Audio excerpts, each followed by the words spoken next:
In this short demo, I'm going to explain how easy it is to add a field to SAP Fiori Apps in SAP Cloud ERP.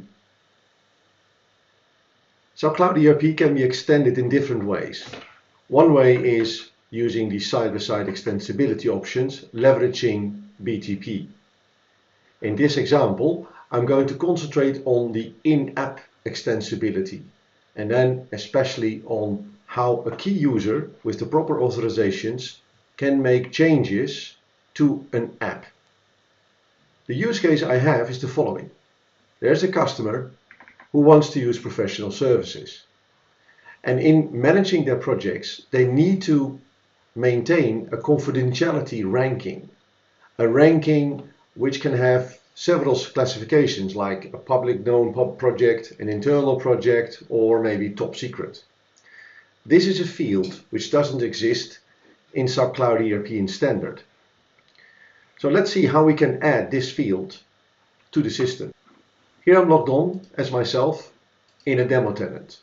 It's a standard SAP Cloud system, as you can recognize with the beautiful layouts of apps and favorites. If I go to plan customer projects, I have here an example project, and clearly it doesn't have that field which I would need. What I've done earlier, using the standard app called custom fields, I have created such a field containing the structure which I need.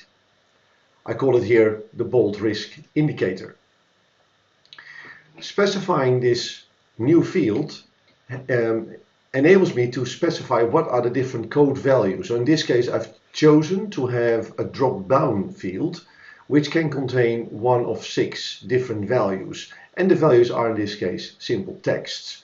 I've given the field a label and a description. You'll see that in a moment.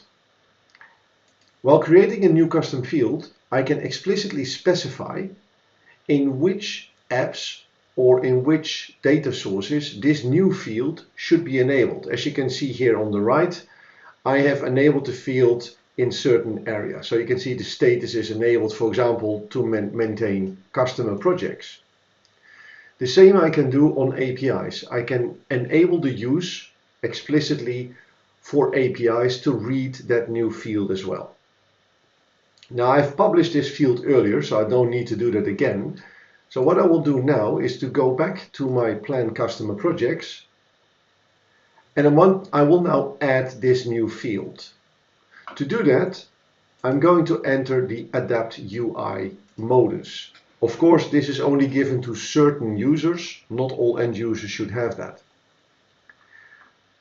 What I do is somewhere in this section here, in this area here, I want to add now a new group. And I call this group Richard Navel new group name. In this group, I can now add a field, any field which is relevant to this application, but of course also the one I created earlier. And I'm going to add the 2 labels, namely the value itself and the description. And I just leave it here on the screen here on the top left. I could move it around. I just leave it for here. On the top left, you can see that it is now currently a draft version. It has not been made available yet. In order to do that, and by the way, you can see what versions I had maintained in the past. But for now, what I created here, I'm going to activate this as a new version. The system asked me to give a new version title, and I call it RNG version 9. And I confirm that, and I get a pop-up saying that the new version is now activated, and the little top left truck is now highlighted. I can now publish this version. In doing so, it means that this new field is now made available. In my demo system, it will be available immediately. In a real productive environment, it means it can be transported from your test system right down to your productive environment. Okay.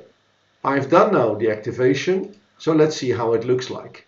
So here I have my project, I have the standard fields available, and I've got my new group name. If I go into edit mode, we suddenly don't see that field anymore. And that makes full sense, because actually the Fiori app has two skins. It has the display mode and the edit mode. So what I now also need to do is to add the same field to my app when it is in edit mode. So let's do that straight off. I'm going back into Adapt UI modus. I will create here a new group, and let's call it here as well RNG new group, but on purpose I call this now edit, so we can see the difference. I will add here also the field which I created earlier, and in fact I add the two labels. A new draft is created, so I can now activate this new draft in edit modus, and I call this also RNG v9, but I call it on purpose .1, so we can see the difference with the display mode if need be. I get a pop-up, the new version is activated, all is green, and I can transport this. I leave now the adaptation of the UI, and as we can see now, we have the field available. Let me show you how this works. I'm now in display mode. I see that the field is not really filled. I'm going into edit, and I will now change the modus from internal into, for example, confidential. And I press save. Going out of edit mode, we can now see confidential. And finally, let me now create a new project for a customer. I call this project RNG 600 as a number, and I give it the name RNG test case 2. I create this project. We see now that the field is empty, because if I go into edit mode, I can specify, for example, this is a project known to everybody. I save it, and as we can see, this is a project available for visible for everybody, whereas the other one was a top confidential project. So this concludes the little demo on how easy it is to create a new field in the right place where you want it, with the right type as well. Thank you.